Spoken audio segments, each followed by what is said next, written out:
எனக்கு ராமாயணத்தில் நம்பிக்கை இல்லை, ராமன் மீது நம்பிக்கை இல்லை. ஆனால் கதையை சொல்றேன், இதுதான் கம்பராமாயணம். அப்ப 4 பேரா அண்ணன் தம்பி பிறந்து ஒரு குறவரை, ஒரு வேட்டுவரை இன்னொரு சகோதரனாக, ஒரு குரங்கை இன்னொரு சகோதரனாக, இன்னொரு குரங்கை 6வது சகோதரனாக ஏற்றுக்கொண்ட ராமாயணத்துக்கு பேர் தான் மனித நல்லிணக்கம் என்று சொன்னால் நீ சொல்ற ஜெய் ஸ்ரீராம் சி இடியட்.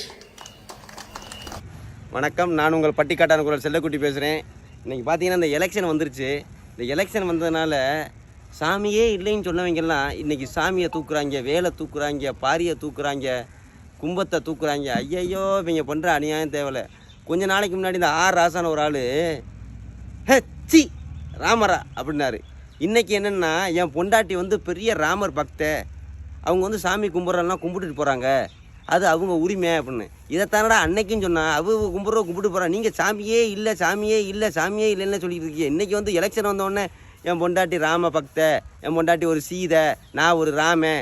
இன்றைக்கி மட்டும் உங்களுக்கு கேட்குறாரா ராமன்? இன்றைக்கி மட்டும் தேவைப்படுறாரா உங்களுக்கு ராமன்? அப்போ எலெக்ஷன் வந்தால் சாமியை கும்பிடுவீங்க, ஜெயிச்சு முடித்த உடனே சாமியை வேணான்னு சொல்லுவீங்க, சாமி கும்பிட்றவங்களை இழிவுபடுத்துவீங்க, இந்து மக்களை வந்து வேசிம்பீங்க, கோயிலை பூரா இடித்து தள்ளுவீங்க. இதே உங்களுக்கு வேலை. நல்லா தெரிஞ்சுங்க மக்களே, சந்தர்ப்பவாதிகள், பச்சோந்தி, இவங்க எல்லாமே பச்சோந்தி. திராவிட கட்சிகளில் இருக்கவங்க பூரா பச்சோந்தி.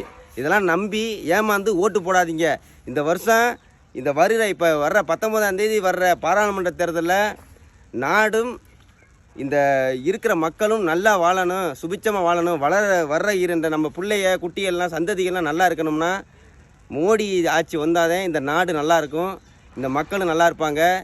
இந்த நாட்டுக்கு பிடிச்ச பீடையை இந்த திராவிட கட்சிகள் தான். இதை ஒழிச்சிருங்க மக்களே. நன்றி, வணக்கம்.